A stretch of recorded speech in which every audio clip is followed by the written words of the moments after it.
प्यारे विद्यार्थियों, आज कक्षा 10 सामाजिक ज्ञान की ऑनलाइन क्लास में अपन लोकतंत्र की सफलता के लिए आवश्यक परिस्थितियां या शर्तें कौन कौन सी हैं उनका अध्ययन करेंगे। तो कोई भी शासन प्रणाली किन्हीं विशेष परिस्थितियों में ही सफलतापूर्वक अपना कार्य कर सकती है। प्रतिकूल परिस्थितियों में यानी उसके विपरीत परिस्थितियों में उसका पतन हो जाता है। अतः विद्वानों का मानना है कि लोकतंत्र के सफल संचालन के लिए निम्नलिखित परिस्थितियां या शर्तों का होना आवश्यक है।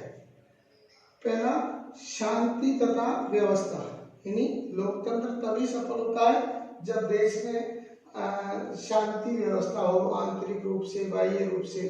तो लोकतंत्र की सफलता के लिए आवश्यक है कि देश में आंतरिक रूप से शांति व सामान्य स्थिति हो तथा युद्ध बाह्य आक्रमण का डर न हो। ऐसी स्थिति होने पर ही सत्ता का विकेंद्रीयकरण यानी बंटवारा करना संभव होता है। ऐसी स्थिति होने पर ही प्रत्येक व्यक्ति अपनी जो संविधान द्वारा उसको अधिकार और स्वतंत्रता दी गई है उनका सही उपयोग कर सकते हैं। दूसरा, सुदृढ़ व राष्ट्रीय अर्थव्यवस्था, यानी किसी भी देश का लोकतंत्र तभी सफल हो सकता है जबकि देश की सुदृढ़ अर्थव्यवस्था। तो लोकतंत्र की सफलता के लिए आवश्यक है कि देश की राष्ट्रीय अर्थव्यवस्था भी मजबूत हो। यदि देश औद्योगिक दृष्टि से या औद्योगिक संकट से गुजर रहा हो तो वहां लोकतंत्र की व्यवस्था भी लड़खड़ा जाती है या खराब हो जाती है, समाप्त हो जाती है। तीसरा, आर्थिक समानता की स्थापना, यानी लोकतंत्र में स्वतंत्रता समानता ये दिया जाता है अधिकार है ना, तो आर्थिक समानता की स्थापना भी होनी जरूरी है।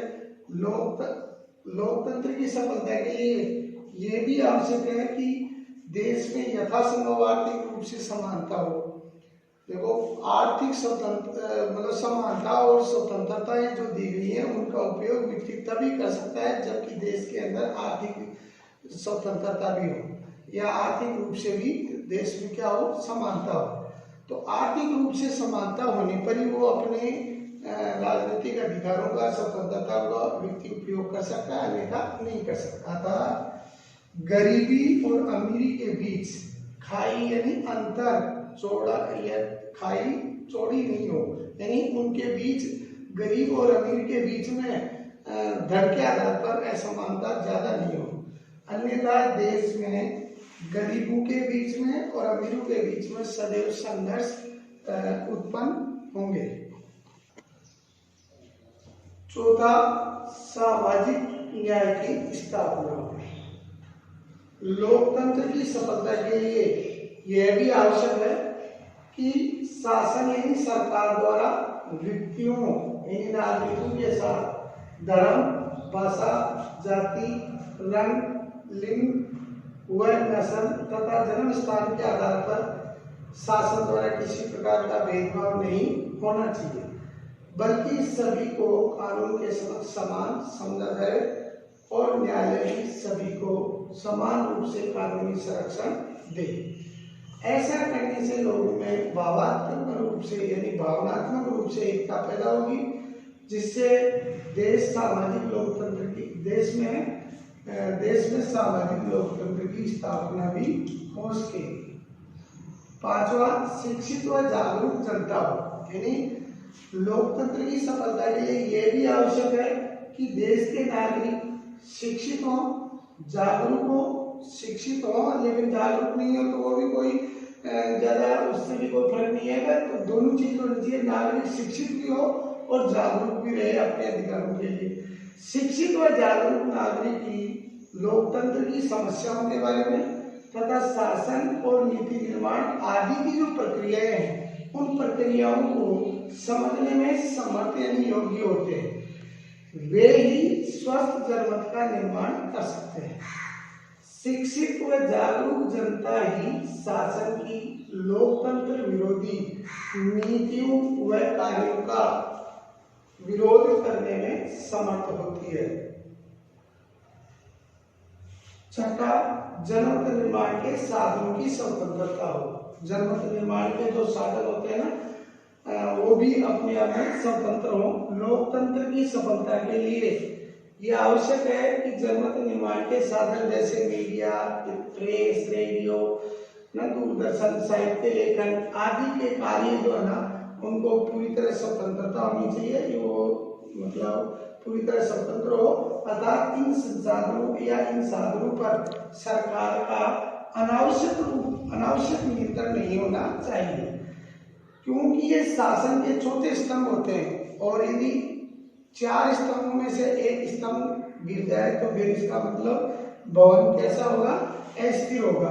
तो ये चौथे स्तंभ माने गए हैं। अतः इनके स्वतंत्र रहने पर ही संगठित नागरिक व विपक्षी दल सरकार की लोकतंत्र विरोधी नीतियों का व उसके कार्यों की आलोचना और शांतिपूर्वक सरकार के खिलाफ आंदोलन भी कर सकते हैं। 7वां परिस्थिति, अन्य परिस्थितियां भी होना आवश्यक है।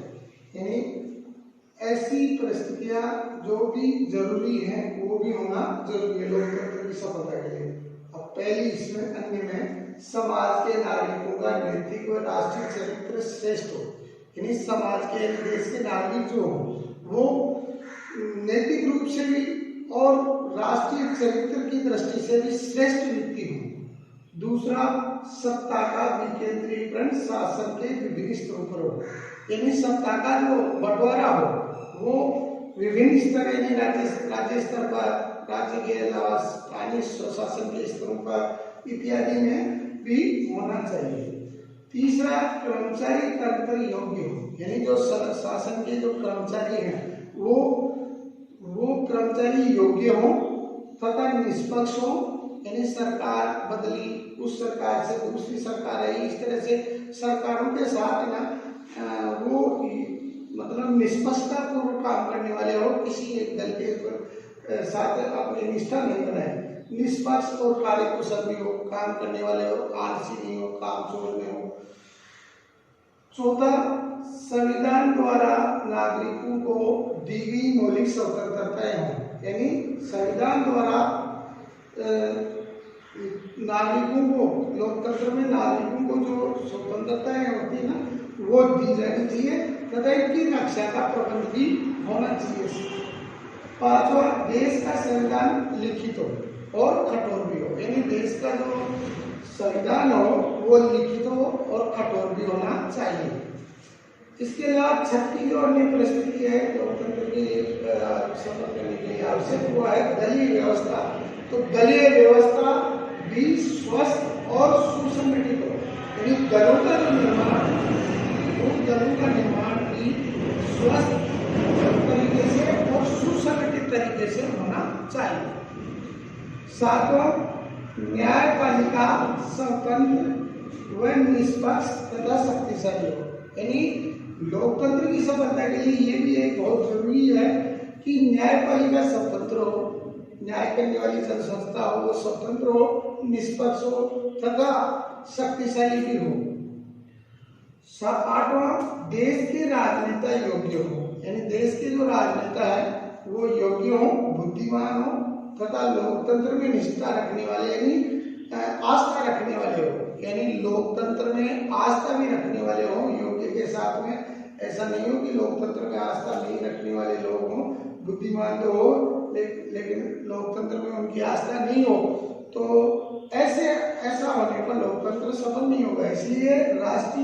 इसलिए देश के राजनेता योग्य भी हो, बुद्धिमान भी हो और लोकतंत्र की भावना में या लोकतंत्र के शासन में आस्था रखने वाले भी। 9वां, राष्ट्रीय योजनाओं का निर्माण सार्वजनिक हितों को ध्यान में रखकर किया जाए। यानी जो भी राष्ट्र की योजनाएं बनाई जाए उनका निर्माण करने का जो उद्देश्य हो वो सार्वजनिक हित को ध्यान में रखा जाए, यानी सबकी भलाई से संबंधित हो और इस बात को ध्यान में रखकर निर्मित की जाए तथा राष्ट्र के आधारभूत मामले यानी जो राष्ट्र के महत्व के जो मसले हो उन पर समाज के बहुसंख्यक वर्ग और अल्पसंख्यक वर्ग दोनों तथा सभी राजनीतिक दलों के बीच में भी जो है ना सहमति यानी उस पर सहमति ली जाना जरूरी है, तभी लोकतंत्र है ना सफल हो सकता है। अब अपन लोकतंत्र का महत्व पढ़ेंगे। लोकतंत्र के महत्व को हम निम्न बिंदुओं के द्वारा समझ सकते हैं। पहला, यह सार्वजनिक हित में वृद्धि करता है, यानी एक लोकतांत्रिक शासन जो होता है वो जनता की भलाई से संबंधित कार्य करता है। लोकतांत्रिक शासन का संचालन जनता के द्वारा चुने हुए प्रतिनिधियों द्वारा किया जाता है। यह शासन कार्यों के लिए यानी ये जो प्रतिनिधि होते हैं वो शासन से संबंधित कार्यों के लिए जनता के प्रति उत्तरदायी होते हैं।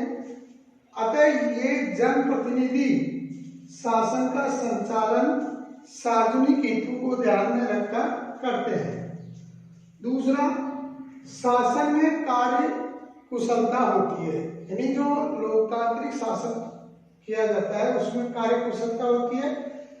लोकतांत्रिक शासन में जो नीतियां बनाई जाती हैं वो जनता के या जनमत के अनुसार बनाई जाती है, यानी जनता की भावनाओं को ध्यान में रखकर बनाई जाती है, जिससे उन्हें लागू करने में दिक्कत नहीं आती है या बहुत आसानी से लागू किया जा सकता है, क्योंकि उसके अंदर जनता का सहयोग रहता है, क्योंकि जनमत के द्वारा जनता के सहयोग से नीतियां बनाई जाती है, इसलिए जनता उनको तहे दिल से स्वीकार करके उन नीतियों को लागू करने में सहयोग करती है।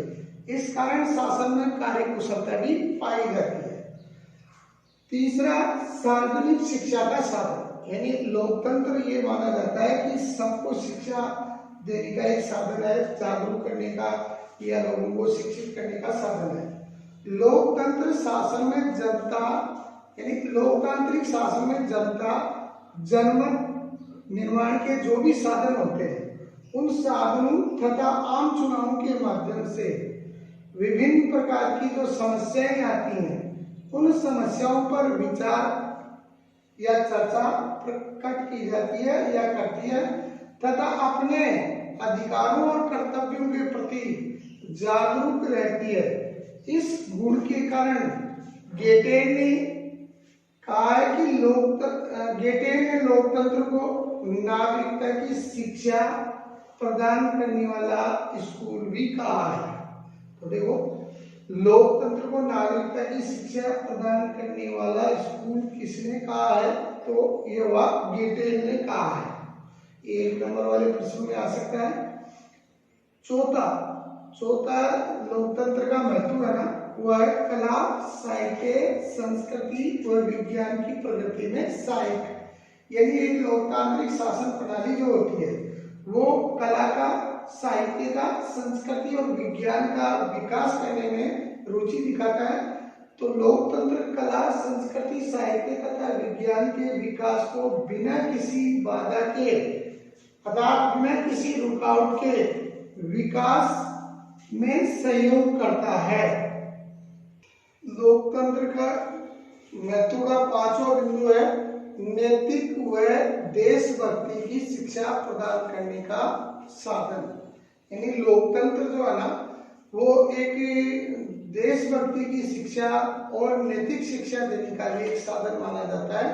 तो लोकतंत्र व्यक्ति की नैतिकता, पवित्रता आदि की भावना को मजबूत भी करता है। यानी ये लोगों के अंदर यानी अपने नागरिकों में लोकतंत्र शासन प्रणाली जो है ना वो नैतिकता और पवित्रता की भावना को मजबूत करती है तथा इस शासन व्यवस्था में प्रत्येक नागरिक अपने साथी नागरिकों के साथ आपसी सहयोग व सहिष्णुता तथा उदारता के साथ व्यवहार करते हैं। यानी इस शासन प्रणाली में प्रत्येक नागरिक अपने साथी नागरिकों के साथ सहयोग की भावना और सहिष्णुता और उदारता की भावना के साथ आपसी व्यवहार करते हैं। इसके अलावा नागरिकों में देशभक्ति की भावना को भी ये बढ़ाता है। छठा, स्वतंत्र व निष्पक्ष न्यायपालिका की स्थापना। एक लोकतांत्रिक शासन प्रणाली में बहुत नागरिक अपने नागरिकों को मौलिक अधिकार व स्वतंत्रताएं जो है ना दिए जाते हैं। इसलिए उन मौलिक अधिकारों और स्वतंत्रताओं के द्वारा वो अपना विकास कर पाता है। इसलिए इन मौलिक अधिकारों और स्वतंत्रताओं की कोई हनन नहीं करे या कोई उनके मौलिक अधिकार और स्वतंत्रताओं में कोई संस्था या कोई व्यक्ति या सरकार अनावश्यक हस्तक्षेप नहीं करे। इसके लिए सुरक्षा के लिए और संरक्षण के लिए यानी अधिकारों और स्वतंत्रताओं को सुरक्षा और संरक्षण देने के लिए लोकतांत्रिक शासन प्रणाली जो भी होती है वो अपने यहाँ एक स्वतंत्र और निष्पक्ष न्यायपालिका की स्थापना भी करती है। यह न्यायपालिका यानी यह का मतलब ये न्यायपालिका व्यक्ति को कार्यपालिका और व्यवस्थापिका के जो द्वारा कानून से जो अत्याचार होते हैं उन अत्याचारों से भी बचाती है। सातवां, विश्व शांति का समर्थन। एक लोकतांत्रिक शासन पद्धति जो है वो विश्व में शांति व सहयोग में विश्वास रखता है। यानी ये शांतिपूर्ण सहअस्तित्व यानी स्वयं भी जियो और दूसरों को भी जीने दो, इस विश्वास में या इस बात में विश्वास करता है। ये दो राष्ट्रों के बीच यानी अगर किसी दो राष्ट्रों के बीच अगर विवाद हो रहा है किसी विवाद को लेकर तो आपसी वार्ताओं के द्वारा तथा अंतर्राष्ट्रीय जो समझौते व कानून हुए उनके आधार पर उसको सुलझाने का प्रयास भी करता है। आठवां, ये समानता, स्वतंत्रता तथा संविधानवाद पर आधारित शासन होता है। यानी एक लोकतांत्रिक शासन जो होता है वो समानता पर, स्वतंत्रता तथा संविधानवाद पर विश्वास करता है। यानी ये लोकतांत्रिक शासन जो है ना अपने नागरिकों को समानता, स्वतंत्रता देता है और इसके अलावा ये संविधान में बताए गए अनुसार शासन करने में विश्वास करता है। लोकतंत्र व्यक्तियों में जाति, वर्ण, धर्म, लिंग, संपत्ति व जन्म स्थान के आधार पर किसी प्रकार का भेदभाव नहीं करता है। यानी ये अपने नागरिकों के साथ जो है ना किसी भी प्रकार से यानी चाहे वो जाति के आधार पर हो, वर्ण के आधार पर, लिंग के आधार पर या संपत्ति या जन्म स्थान के आधार पर किसी भी तरह का भेदभाव पसंद नहीं करता। ये सभी व्यक्तियों को कानून के समक्ष समान मानता है। यानी कानून की दृष्टि में सब लोग समान हैं तथा उन्हें संरक्षण देने में भी विश्वास करता है। भारत में लोकतंत्र के अब विश्वास करता है। अब अपन पढ़ेंगे कि भारत में ऐसे कौन कौन से तथ्य हैं या कौन कौन सी बाधाएं हैं जो एक भारतीय लोकतंत्र के शासन के संचालन के मार्ग में बाधा या कठिनाई पैदा करती हैं। तो हमारे देश में अब ये नया एक प्रश्न बनेगा कि भारत में लोकतंत्र के संचालन के मार्ग की प्रमुख बाधाएं या कठिनाइयां कौन कौन सी हैं, या भारतीय लोकतंत्र के समक्ष ऐसे कोई परिस्थितियां, प्रमुख परिस्थितियां बताइए या कठिनाइयां बताइए जो लोकतंत्र के शासन संचालन के अंदर बाधा डालती है। तो देखो हमारे देश के लोकतंत्र के शासन संचालन के अंदर प्रमुख बाधाएं या कठिनाइयां निम्नलिखित हैं। पहला, सांप्रदायिकता। यानी आज हमारे देश में ये सांप्रदायिकता जो है ना वो भी एक बड़ी बाधा मानी जाती है। यानी लोग धर्मों के आधार पर आपस में वैमनस्यता पैदा हो जाती है और इस कारण ये राजनेताओं या राजनीतिक दलों द्वारा दो धर्मों के लोगों को आपस में लड़ाया जाता है अपने राजनीतिक लाभ के लिए, जो देश की एकता व अखंडता में भी बाधा डालता है। इसलिए ये सांप्रदायिकता की एक जो है ना बाधा है हमारे भारतीय लोकतंत्र के संचालन के मार्ग में। लोकतंत्र के लोकतांत्रिक शासन में, भारतीय लोकतांत्रिक शासन में जो बाधा पहुंचाने वाला जो दूसरा तत्व है वह है जातिवाद।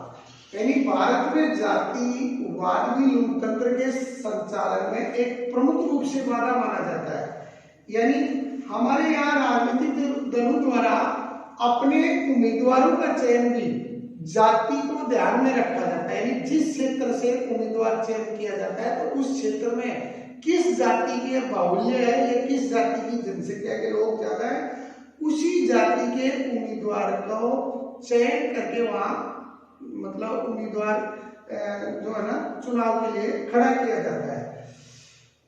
वे चुनाव के समय राजनीतिक लालच लोगों की जातियों को यानी जातिगत भावना को आपस में भड़काते हैं, जिससे हमारे देश की राष्ट्रीय एकता और समाज की जो समरसता यानी समानता की आपस में भाईचारे की भावना है ना, उसमें भी ये बाधा उत्पन्न करती है ये जातिवाद।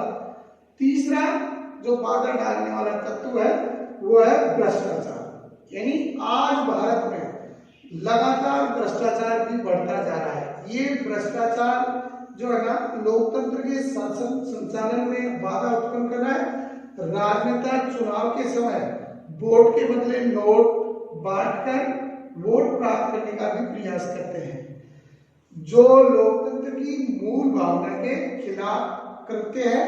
तो ये हमारे भारतीय लोकतंत्र के शासन संचालन में आ रही जो प्रमुख तीन बाधाएं हुई, एक सांप्रदायिकता, एक जातिवाद और एक भ्रष्टाचार।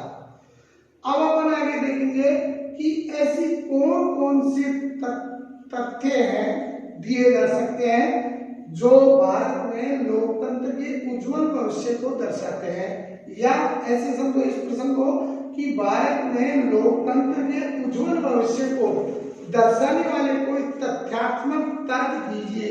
और ये तीन तर्क पूछ लेता है 3 नंबर का, तो 3 नंबर वाला प्रश्न बन जाता है इससे संबंधित।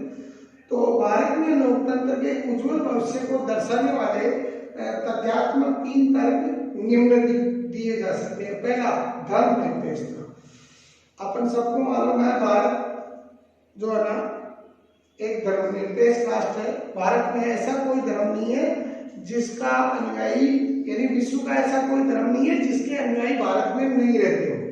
तो भारतीय संविधान की प्रस्तावना में इस तथ्य को दर्शाने के लिए 42वां संविधान संशोधन 1976 में किया गया और उसके द्वारा ये पंथ निरपेक्षता शब्द जोड़ा गया इस लक्ष्य की पूर्ति के लिए, और इसके द्वारा पंथ निरपेक्ष राष्ट्र बनाया गया।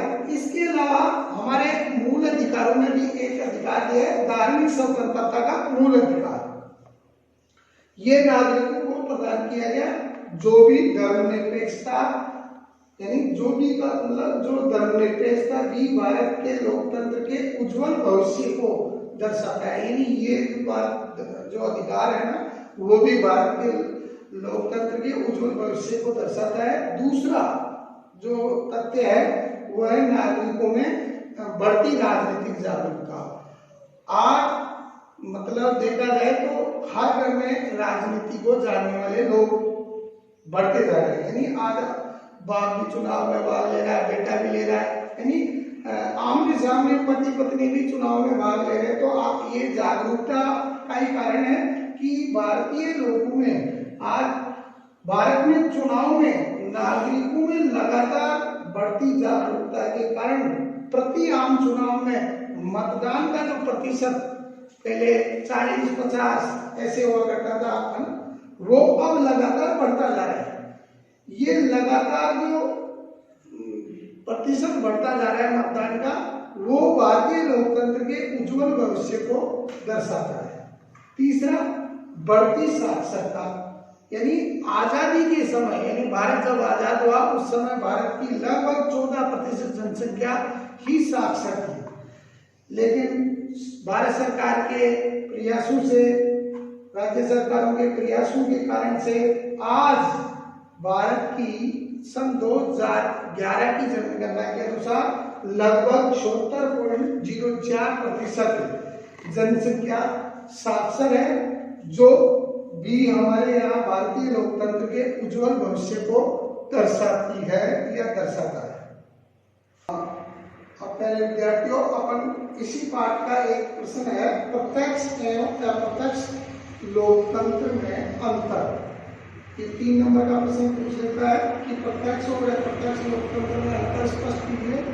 तो तालिका बना करके अपन इसको स्पष्ट करेंगे तो बहुत अच्छा रहेगा। तो प्रत्यक्ष और अप्रत्यक्ष लोकतंत्र में अंतर निम्न प्रकार से तालिका द्वारा स्पष्ट किया जा सकता है। प्रत्यक्ष लोकतंत्र और अप्रत्यक्ष लोकतंत्र। अपन प्रत्यक्ष लोकतंत्र का जो पहला बिंदु है, प्रत्यक्ष लोकतंत्र का पहला बिंदु देखेंगे। प्रत्यक्ष लोकतंत्र में जनता स्वयं प्रत्यक्ष रूप से राज्य की प्रभुसत्ता यानी प्रभु शक्ति का पूर्ण उपयोग करती है, जबकि प्रत्यक्ष लोकतंत्र में, जबकि अप्रत्यक्ष लोकतंत्र में जनता अप्रत्यक्ष रूप से अर्थात अपने चुने हुए प्रतिनिधियों के माध्यम से राज्य की प्रभुत्व शक्ति का उपयोग करती है। दूसरा अंतर का बिंदु है, प्रत्यक्ष लोकतंत्र में जनता स्वयं नीति निर्माण संबंधी फैसले लेती है तथा कानून निर्माण भी करने में भाग लेती है। अधिकारियों की नियुक्ति व उनकी पदोन्नति का काम भी करती है। इसमें अप्रत्यक्ष में दूसरा बिंदु, जबकि अप्रत्यक्ष लोकतंत्र में ये जो जनता द्वारा नीति निर्माण या कानून निर्माण या अधिकारियों की नियुक्ति से संबंधित कार्य है, वो अप्रत्यक्ष लोकतंत्र में ये सभी कार्य जनता द्वारा जो निर्वाचित प्रतिनिधि होते हैं वोट के द्वारा, उनके द्वारा किए जाते हैं। ये प्रतिनिधि अपने कार्यों के लिए जनता के प्रति उत्तरदायी रहते हैं। तीसरा अंतर का बिंदु है प्रत्यक्ष लोकतांत्रिक व्यवस्था। जो प्रत्यक्ष लोकतांत्रिक व्यवस्था है वो प्राचीन यूनान के नगर राज्यों में प्रचलित थी, यानी प्राचीन काल के यूनान नगर के जो राज्य थे ना, उनमें प्रचलित थी। और आज के समय में केवल एकमात्र ये स्विट्जरलैंड के 5 कैंटोनों में प्रचलित है। ये जो प्रणाली है वो कम जनसंख्या वाले और कम भूभाग वाले देशों में ही प्रचलित है या संभव है, जबकि वर्तमान समय में अगर देखा जाए तो विश्व के अधिकांश देशों में जो है ना अप्रत्यक्ष लोकतंत्र ही पाया जाता है। इसलिए दोनों में इस प्रकार से अंतर अपन प्रश्न आ जाए तो स्पष्ट करेंगे।